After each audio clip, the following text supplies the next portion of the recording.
Force. क्या करने वाले हैं start, chapter name force.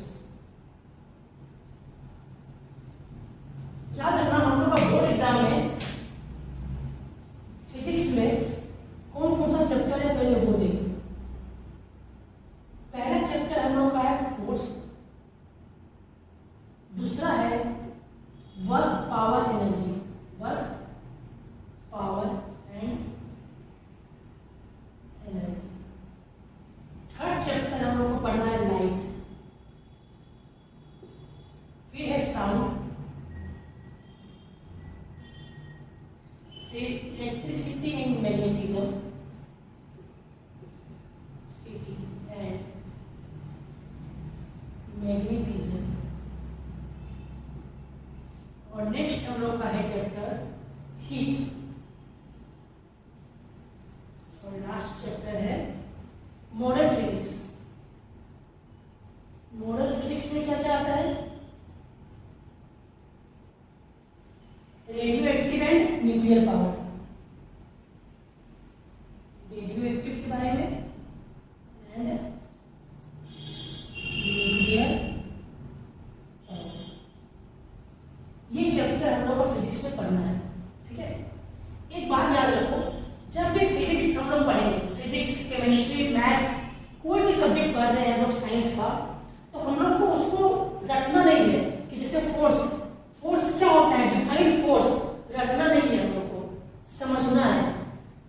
Book में डेफिनेशन दिया हुआ है, ये नहीं कि हमको सेम एकदम जो दिया हुआ है उसी को रट के लिख दो आप लोग, नहीं, तुम अपने मन से समझो, जो हम समझा रहे हैं उसको समझो और खुद से बना कर लिखो, बस सही होना चाहिए।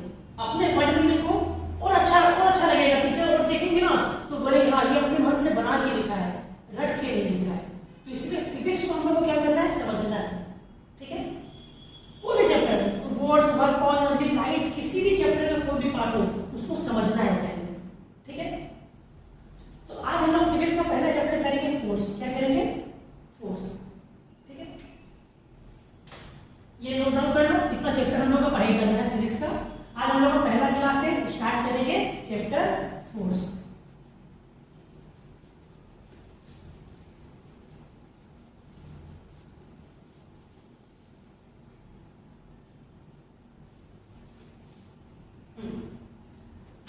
फोर्स होता क्या है, फोर्स मतलब होता है पुश या पुल, पुश या पुल। किसी चीज को हम पुश कर रहे हैं तो फोर्स लगा रहे हैं, ताकत लगा रहे हैं उसमें। जैसे हम लोग कोई ग्रोसरी शॉप जाते हैं या मेडिकल शॉप, तो वहां पे देखो वहां का डोर में लिखा रहता है पुश, और जब निकलते हैं तो लिखा रहता है पुल। तो जब उसको पुश कर रहे हैं, फोर्स दे रहे हैं, तो वो दरवाजा क्या हो रहा है, खुल रहा है।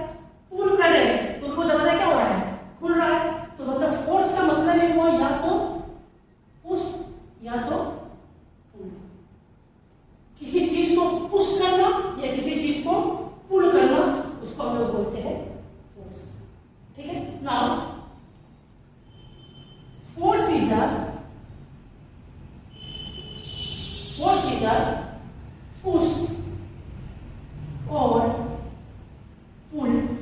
और पुश और पुल कैसे, एक्टिंग, ध्यान दो, acting upon a object that changes or tends to changes। अभी इसका मतलब समझा दिया। tends to changes its state of rest, uniform motion, state of rest, uniform motion, direction, direction और शेप। ध्यान से समझो इसका मतलब। फोर्स क्या है, पुश और पुल, पुश और pull. Acting upon a object that, कहां पे वो क्या बोल, किसी ऑब्जेक्ट पर अगर हम पुश या पुल करते हैं तो वो क्या होता है, चेंज होता है। उसमें क्या होता है, वो चेंजेस होता है उसमें। और टेंड्स टू, सुबह होती है, चेंजेस होता है, इट्स स्टेट ऑफ रेस्ट। अगर वो हिल डुल रहा है, हम उसको पकड़ लिए तो वो रेस्ट से चल जाएगा किसमें, मोशन में। अगर कोई चीज जैसे मान के चलो ये डस्टर है, ये डस्टर में किसमें है, रेस्ट में है। अब हम उसको क्या किया, ऐसे लेके चला दिए तो ये क्या हुआ, रेस्ट से किसमें आ गया, मोशन में। देखो रेस्ट से मोशन में जा रहा है, इसका डायरेक्शन भी चेंज हो रहा है, शेप भी चेंज हो रहा है। तो उससे क्या होता है, जब भी हम किसी चीज को पुश या पुल करते हैं तो वो उसका डायरेक्शन चेंज होता है, शेप भी चेंज होता है, रेस्ट से मोशन में चला जाता है या तो मोशन से रेस्ट में आ जाता है। जैसे देखो एक बॉल है, ये बॉल है, ठीक है, इस बॉल को, ये बॉल अभी किसमें है, रेस्ट में है, रेस्ट में कुछ नहीं कर रहा है। अब इस बॉल को ऐसे करके फेंके, ऐसे करके फेंके, जब वहां फेंके और वापस आया तो किसमें था, ये मोशन में था। पहले रेस्ट से किसमें गया, मोशन में, वहां से वापस आया मोशन में ही, और मेरे हाथ में आके वापस किसमें हो गया, रेस्ट में। किसमें हो गया, रेस्ट में। तो पहले क्या हुआ, इसका शेप आगे का डायरेक्शन चेंज हुआ। चेंज, जब भी किसी चीज में हम फोर्स लगाएंगे, पुश करेंगे या पुल करेंगे, ठीक है, उस समय वो क्या होगा, वो चेंज होता है, उसका डायरेक्शन चेंज होता है, शेप चेंज होता है, ठीक है। साइकिल खड़ा है, अचानक चलाने लगे उसको, तो अभी साइकिल किसमें था, रेस्ट में था, चलाने लगे तो किसमें आ गया, मोशन में आ गया, ठीक है। प्रेशर दिए, फोर्स दिए, पेडल मारे, पेडल मार रहे हैं, फोर्स दे रहे हैं, साइकिल क्या हो रहा है, आगे बढ़ रहा है। तो कोई भी चीज में हम फोर्स देंगे तो उसका क्या होगा, वो चेंज होगा, वो उसका रेस्ट से मोशन में जाएगा या तो मोशन से रेस्ट में आएगा, डायरेक्शन चेंज होता है, शेप चेंज होता है, ठीक है। अब यहाँ पे एक वर्ड है टेंड्स टू चेंज।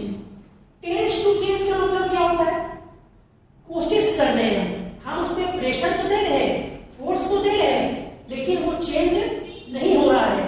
हम कोशिश कर रहे हैं पर वो चेंज नहीं हो रहा है। इसलिए वाल, इस वाल को प्रेशर दे रहे हैं, वो फोर्स दे रहे हैं, पूरा फोर्स दे रहे हैं, लेकिन ये आगे नहीं बढ़ रहा है, इसका शेप चेंज नहीं हो रहा है, लेकिन हम कोशिश तो कर रहे हैं, फोर्स तो लगा रहे हैं। तो इसलिए इसका मतलब क्या हुआ, टेंड्स टू चेंज, ठीक है। Define force, force is a push and pull, किसपे, एक्टिंग अपॉन अ ऑब्जेक्ट, किसी ऑब्जेक्ट पे, जैसे बोर्ड का एग्जांपल दिए, साइकिल का दिए, वाल का दिए, किसी का भी, ठीक है, किसी ऑब्जेक्ट पर या तो वो चेंज होता है या टेंड्स टू चेंज, कोशिश करता है चेंज करने का, लेकिन चेंज नहीं हो पाता है। कैसे, इट्स स्टेट ऑफ रेस्ट में या तो मोशन में डायरेक्शन चेंज होता है और उसका शेप भी चेंज होता है, इसको बोलते हैं फोर्स। अंडरस्टैंड, चलो अब ध्यान दो, ये था मेरा फोर्स का डेफिनेशन। अब फोर्स का डेफिनेशन एग्जाम में आएगा, हम लोग लिख सकते हैं कि फोर्स क्या होता है, ठीक है। सिर्फ force is a push and pull मत लिखना, पूरा बनाकर अच्छे से लिखना कि एक ऑब्जेक्ट जो चेंज करता है या टेंड्स टू चेंज करता है, रेस्ट से मोशन में, मोशन से रेस्ट में, उसका डायरेक्शन चेंज होता है, शेप चेंज होता है, उसको हम लोग बोलते हैं फोर्स, ठीक है। चलो लिख लो इसको।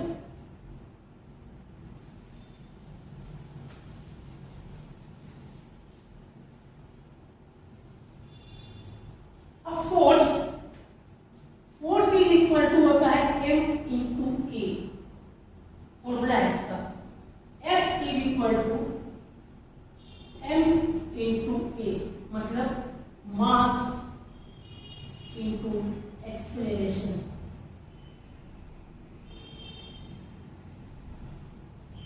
अगर तुमको बोलेगा फोर्स फाइंड करो, मास दिया हुआ है, एक्सेलरेशन दिया हुआ है, तो मास इंटू एक्सेलरेशन कर देंगे तो फोर्स फाइंड हो जाएगा, ठीक है। अब बहुत इंपॉर्टेंट चीज है, समझना अच्छा से। तो फोर्स का 3 रूल समझो, ये फॉर्मूला का 3 रूल्स, वेरी इंपॉर्टेंट रूल्स है, ठीक है। First, force is equal to क्या है, मास इंटू एक्सेलरेशन, इसको भी इधर लिख देते हैं।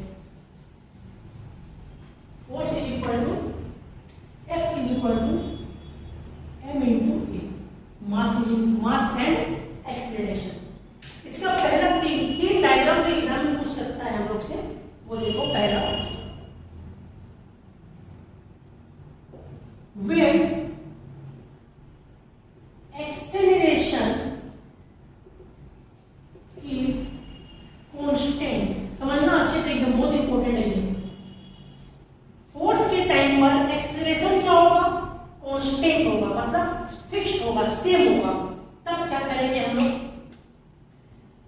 एक्सेलरेशन इज कांस्टेंट, हम दो केस लेते हैं, केस 1 और एक केस 2, ठीक है। एक्सेलरेशन क्या बोला है, कांस्टेंट बोला है। ए ले लो, एक्सेलरेशन ए ले लो, 3 metre per second square. Acceleration का ये यूनिट हुआ, तो हम लोग क्या बोलते हैं, इसको लिखते हैं मीटर पर सेकेंड स्क्वायर में। इसमें लिखते हैं मास को केजी में लिखते हैं ना, वैसे एक्सेलरेशन को मीटर पर सेकेंड स्क्वायर में लिखते हैं। आगे बताएंगे, पहले ये तीन डायग्राम समझो। एक्सेलरेशन को लिखिए 3 मीटर पर सेकेंड स्क्वायर, क्या बोला, कांस्टेंट बोला है, तो यहाँ भी एक्सेलरेशन कितना ले लो, 3 मीटर पर सेकेंड स्क्वायर, दोनों सेम सेम ले लिए, कांस्टेंट था। अब मानो यहाँ पर फोर्स दिया हुआ है 30, कितना दिया हुआ है, 30, ठीक है।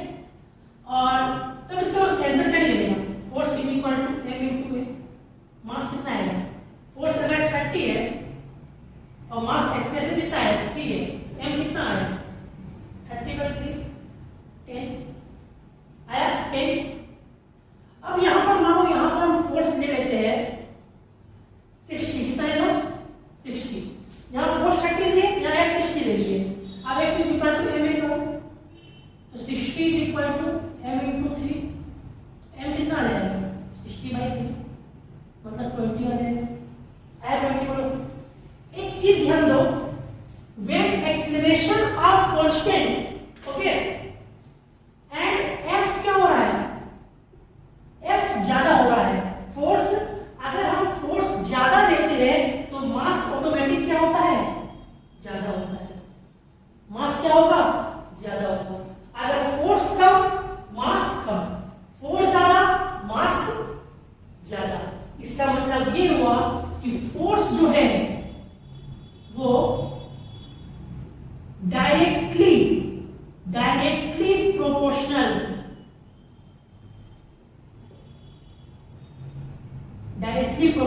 टू मास होगा। डायरेक्टली मतलब वो ज्यादा तो वो भी ज्यादा, वो कम तो वो भी कम, उसको बोलते हैं डायरेक्टली प्रोपोर्शनल।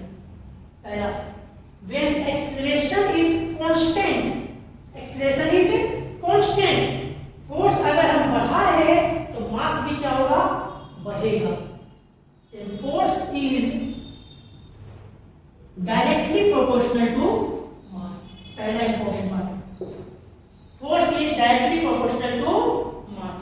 इसका डायग्राम कैसे बनेगा वो देखो, ये हो गया complete, force is directly proportional to mass, दोनों डायग्राम बताते हैं।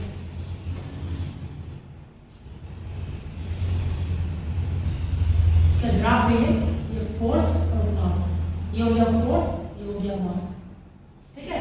एक्सेलरेशन क्या है, कांस्टेंट, एक्सेलरेशन कांस्टेंट है तो यहां हो जाएगा ये एक्सेलरेशन कांस्टेंट। फोर्स के लिए भी, इसके लिए दोनों में लिखा है एक्सेलरेशन कांस्टेंट है। अब देखो फोर्स बढ़ रहा है तो मास भी क्या हो रहा है, बढ़ रहा है, फोर्स बढ़ रहा है तो मास भी बढ़ रहा है, तो इसीलिए ये डायरेक्टली प्रोपोर्शनल हुआ, ठीक है। सर हमारा ये पहला when acceleration is constant, ठीक है। नाउ सेकंड इंपॉर्टेंट है, इसको कॉपी कर लो अच्छे से, ठीक है। तो आप लोग कुछ भी एग्जांपल दे सकते हो, एक्सेलरेशन 3 मीटर लिए, 2 मीटर ले लो, 5 मीटर पर सेकंड ले लो। फोर्स का अगर यहाँ फोर्स 30 है, यहाँ फोर्स अगर 10 होता तो मास अगर यहाँ 10 निकल रहा है तो वो और क्या था, कम निकलता मास, क्योंकि फोर्स क्या होता है, कम हो रहा है, ठीक है, इसलिए directly proportional. Second,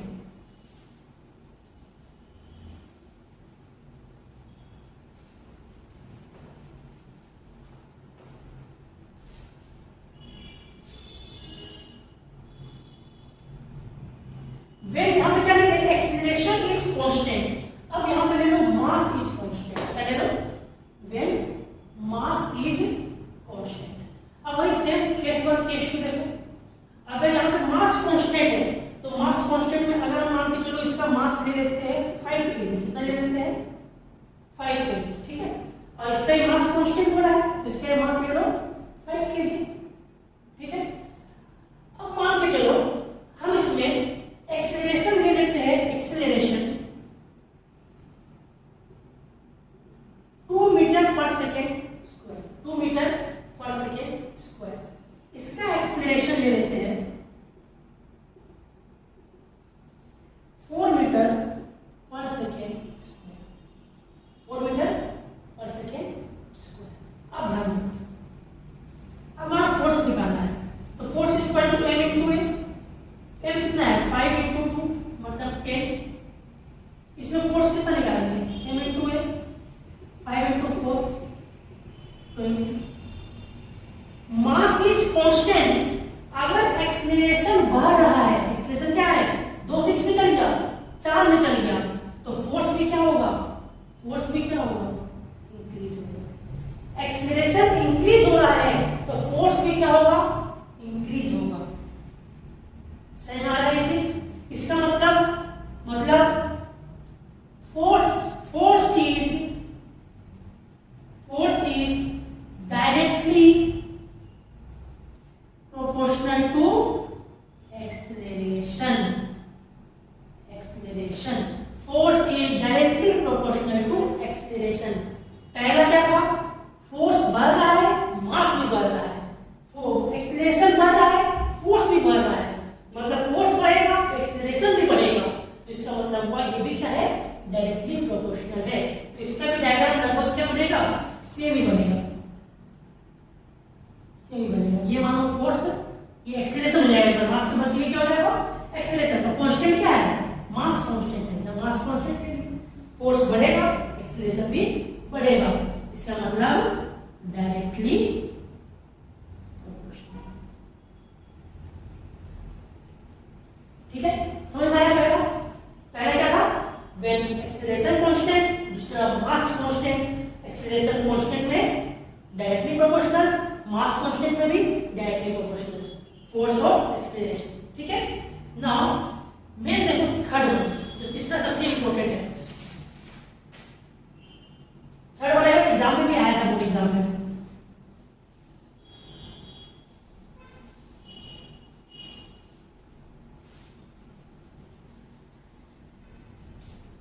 When force is constant, अब हम लोग क्या लेंगे यहाँ पर force is constant। ठीक है, ध्यान रखना अच्छे से। केस 1 केस 2 चलो यहाँ पे क्या बोला है when force is constant, force क्या रहेगा constant रहेगा। तो हम जरा फोर्स को ले रहे हैं 50 न्यूटन अपनी मन से, यहाँ ही फोर्स को ले लो 50 न्यूटन फोर्स। ठीक है, अब मानो मास दिया हुआ है 2 kg, कितना दिया हुआ है 2 kg, और इसका मास दिया हुआ है 10 kg, कितना दिया हुआ है 10 kg। ध्यान देना, एक्सेलरेशन निकालना है, चलो एक्सेलरेशन निकालते हैं। फॉर्मूला पता है force is equal to m into A. Force कितना दिया 50, m कितना है 2 इंटू ए, तो a कितना हो जाएगा 50/2 मतलब 25 metre, 25 metre per second square.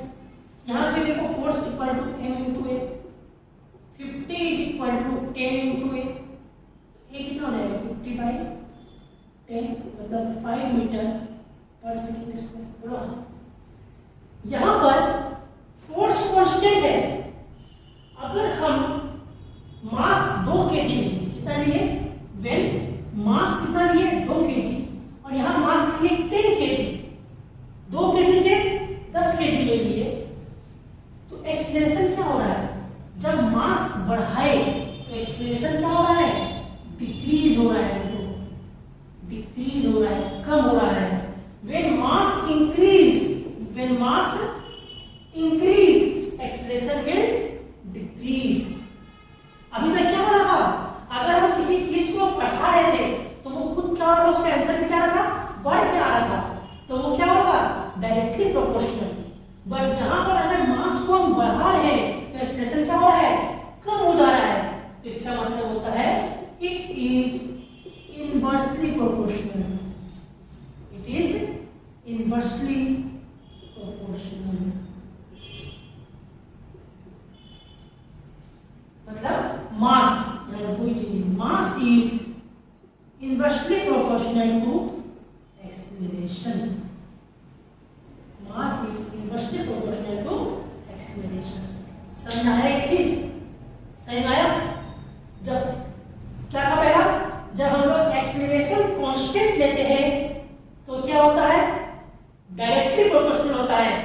बढ़ाएंगे मास बढ़ेगा।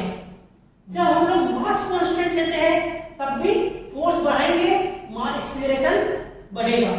लेकिन जब हम लोग फोर्स कांस्टेंट में लेते हैं तो मास अगर हम बढ़ा देते हैं तो एक्सीलरेशन क्या होगा, घट जाएगा।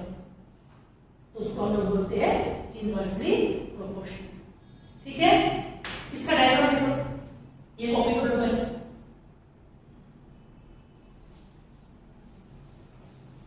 इसका डायग्राम ध्यान रखना कैसे बनता है। ये हुआ, इसके बनाना है एक्सीलरेशन का और मास का, एक्सीलरेशन का और मास का। इसमें इस तरह से कांस्टेंट नहीं बनेगा, ध्यान दो, इस तरह से कांस्टेंट। ये हुआ इनवर्सली कांस्टेंट। यहाँ पे क्या है, एफ कांस्टेंट है, डायग्राम कैसे बनेगा, ऐसे। ठीक है, मतलब एक्सीलरेशन मास बढ़ेगा तो एक्सीलरेशन क्या होगा, कम होगा। ठीक है, अंडरस्टैंड। ये था मेरा तीन डायग्राम, और कौन सा इनवर्सली प्रोपोर्शनल है और कौन सा डायरेक्टली प्रोपोर्शनल है। ठीक है, रैप कर दे इसको।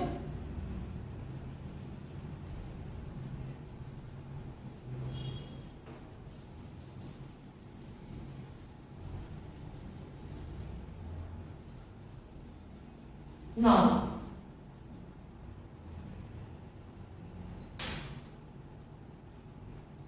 एक चीज याद रखना, देखो फॉर्मूला क्या था, F is equal to M into A. ये डायरेक्टली प्रोपोर्शनल इनवर्सली प्रोपोर्शनल जो बोले ना, ये तभी होगा जब सबके पावर में 1 होना चाहिए। अगर मान लो लिखा हुआ F is equal to M square A, तब यहाँ पर ये रूल काम नहीं आएगा कि F डायरेक्टली प्रोपोर्शनल मास से है, F डायरेक्टली प्रोपोर्शनल ए से है, नहीं। क्या होना चाहिए, अगर हम यहाँ पे देखें F और A का, तो देखो A का पावर 1 है, F का पावर 1 है, तो यहाँ पर F डायरेक्टली प्रोपोर्शनल A से है, और F डायरेक्टली प्रोपोर्शनल M से नहीं है, क्योंकि यहाँ पावर 1 नहीं, यहाँ पावर 2 है। पावर जहाँ पे लग जाएगा वहां पर डायरेक्टली और इनवर्सली का कोई भी काम नहीं आने वाला है। पावर हमेशा कितना होना चाहिए, 1 होना चाहिए, पावर हमेशा 1 होना चाहिए। ठीक है, F is equal to M A होना चाहिए, F का पावर 1, M का पावर 1 एंड A का पावर 1, तभी हम लोग डायरेक्टली प्रोपोर्शनल और इनवर्सली प्रोपोर्शनल देखेंगे। याद रखना ये चीज हमेशा। ठीक है, नाउ हम लोग क्या कर रहे थे, F is equal to M A, formula force is equal to mass into acceleration, ये पढ़ाई कर रहे थे हम लोग। F is equal to M into A. ठीक है, ध्यान रखिए।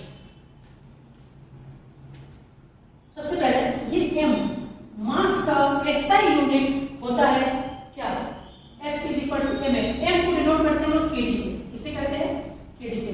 फोर्स का ऐसा यूनिट क्या होता है बताते हैं, पहले देखो मास को kg में लिखते हैं ना, इतना 5 kg 4 kg जो भी आता है आंसर, और एक्सीलरेशन को लिखते हैं मीटर पर सेकेंड स्क्वायर। ठीक है, तो फोर्स का अगर कुछ आंसर आता है तो उसको लिख सकते हैं हम लोग KG metre per second square में लिख सकते हैं ना, KG into metre per second square लिख सकते हैं ऐसे हम लोग। जैसे मानो फोर्स का एक आंसर आया 10 आया, तो 10 KG metre per second square लिख सकते हैं। इसी KG metre per second square को नाम दिया गया न्यूटन। क्या नाम दिया गया, न्यूटन, कैपिटल एन। क्या नाम दिया इसको, कैपिटल एन, न्यूटन। अगर एग्जाम में भूल जाओ न्यूटन लिखना, भूल गए तो दिमाग से निकल गया क्या होता है, तो KG metre per second square भी लिख सकते हो। इसी को एक नाम दिया गया न्यूटन। तो ऐसा यूनिट, क्या चीज है, ऐसा यूनिट ऑफ फोर्स क्या हुआ, न्यूटन एन। ठीक है, अब इसी ऐसा यूनिट में मतलब इसका मतलब ये हुआ, नोट करो, 1 न्यूटन, अगर 1 न्यूटन है तो 1 न्यूटन को लिख सकते हैं 1 केजी पर metre, 1 KG metre per second square, ये भी लिख सकते हैं। 1 न्यूटन इज इक्वल टू ये। ठीक है, ये हो गया मेरा ऐसा यूनिट न्यूटन। वैसे एक होता है सीजीएस यूनिट। क्या होता है, सीजीएस यूनिट ऑफ फोर्स, इसको बोलते हैं डाइन, DYNE। तो डाइन लिखते हैं, इसका शॉर्ट फॉर्म ये होता है, कुछ भी आंसर आएगा तो DYNE डाइन। ठीक है, ये हो गया इसका सीजीएस यूनिट।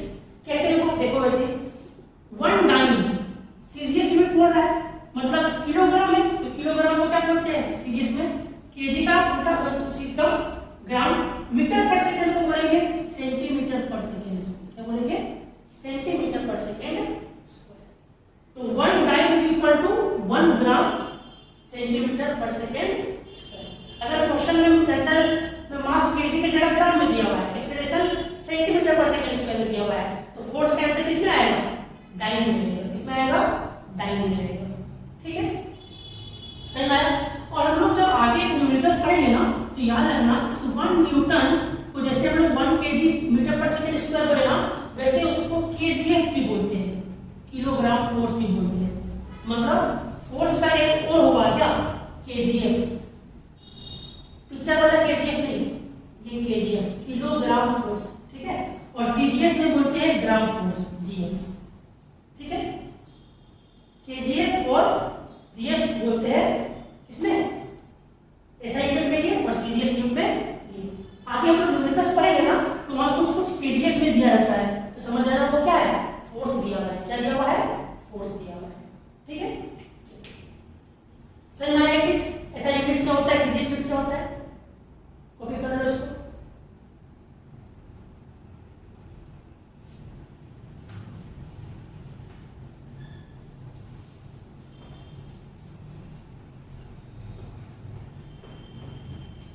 अब एक क्वेश्चन एग्जाम में पूछा जाता है, relationship between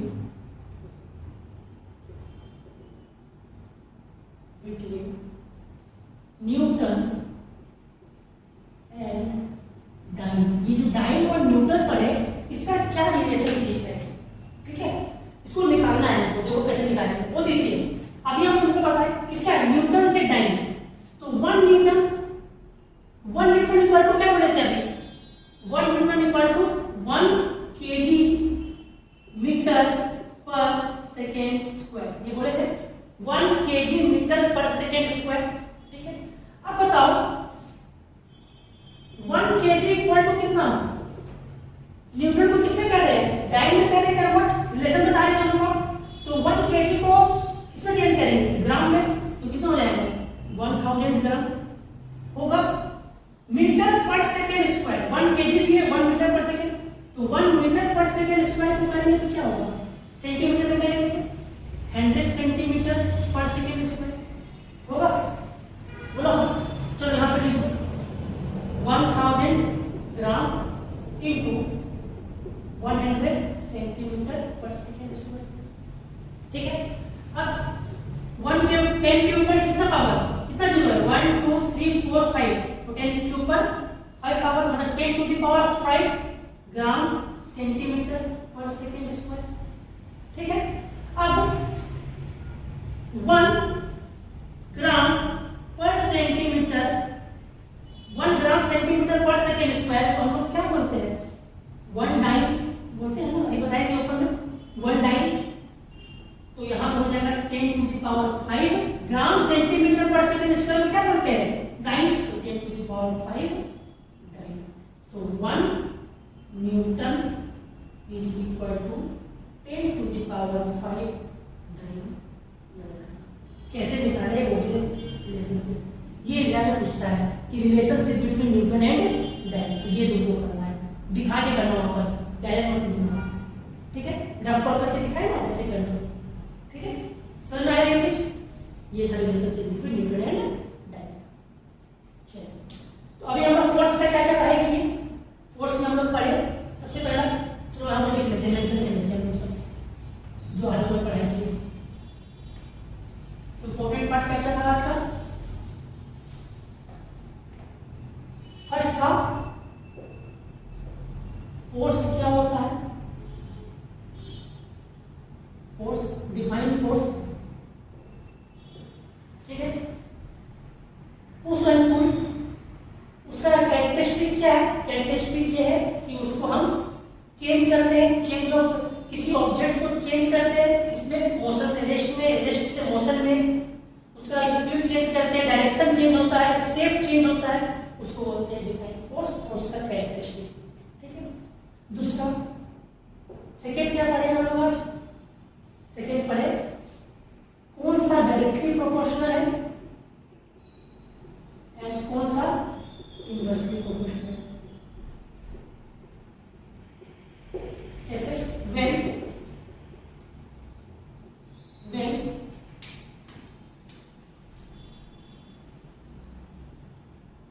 a is constant, मतलब एक्सप्रेशन क्या होगा?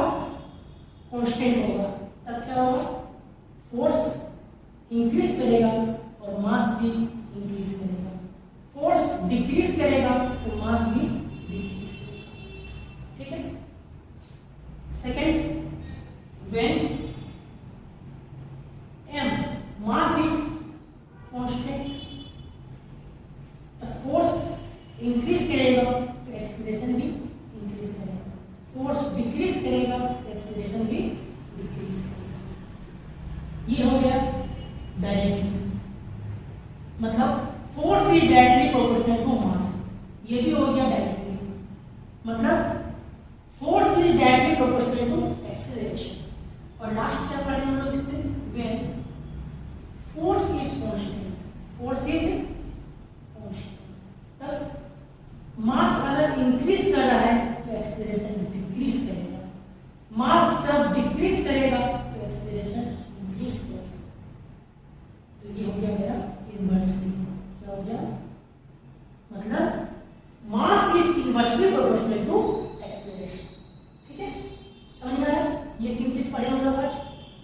चलो ठीक है, और अपना नेक्स्ट क्या पढ़े?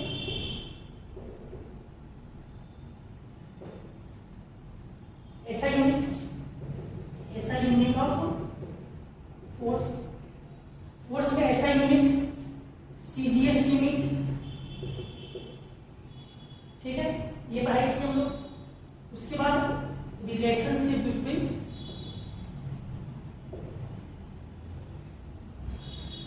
न्यूटन एंड डाइन, ये पढ़ाई की हम लोग। इतना पढ़े। ये था मेरा फोर्स के बारे में, तो ये पढ़े हम लोग। ये पूरा इसके बारे में था, सिर्फ फोर्स के बारे में। फोर्स क्या होता है, डायरेक्टली इनवर्सली कैसे रहेगा, ऐसा यूनिट और उसका रिलेशनशिप बिटवीन। और फॉर्मूला क्या था मेन इंपॉर्टेंट फोर्स का? m into a, F is equal to m into। ठीक है, इतना हम लोग पढ़ाई किया आज के लिए। आज इतना ही रखते हैं पहले। नेक्स्ट क्लास में हम लोग पढ़ेंगे फोर्स का, फोर्स के आगे क्या है? Movement of force. क्या पढ़ाई करेंगे हम लोग? Movement of force. एग्जाम में जितने भी क्वेश्चंस आएंगे ना, हमारे जितने भी क्वेश्चंस आएंगे फोर्स के, अगर मान लो फोर्स से हम लोग का 10 नंबर का क्वेश्चन आएगा तो 7 नंबर का क्वेश्चन मूवमेंट ऑफ फोर्स आएगा, क्योंकि न्यूमेरिकल उसी में है, सबकी उसी में है। फोर्स क्या होता है पूछ लिया, एमसीक्यू में पूछ दिया, अगर डायरेक्टली इनवर्सली का अगर कोई डायग्राम दे दिया, बोलेगा बताओ ये क्या है। ठीक है, वो पूछ सकता है। नॉर्मल ऐसा यूनिट सीरीज यूनिट के रिलेशनशिप बिटवीन पूछ सकता है। ठीक है, नॉर्मली इस तरह कुछ नहीं पूछेगा, मेन क्वेश्चन आएगा मूवमेंट ऑफ फोर्स। ठीक है, वो हम लोग इसके बाद शुरू करेंगे।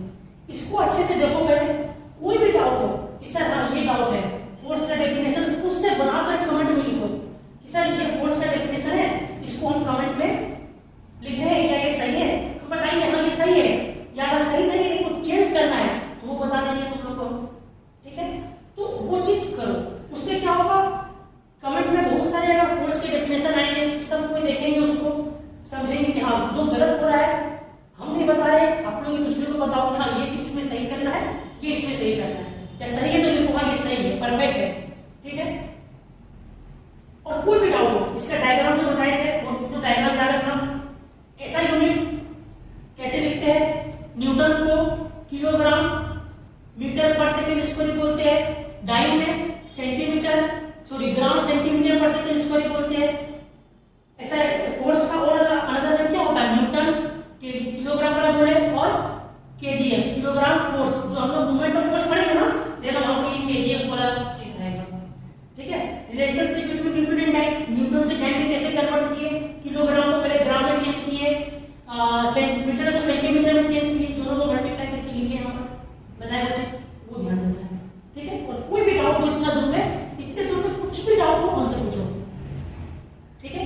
इसके बाद हम लोग तुरंत स्टार्ट करेंगे movement of force. Next video में स्टार्ट हो जाएगा मूवमेंट ऑफ फोर्स, वो वीडियो अच्छा से देखना, ठीक है। लेकिन उसके लिए ये समझना हमको बहुत जरूरी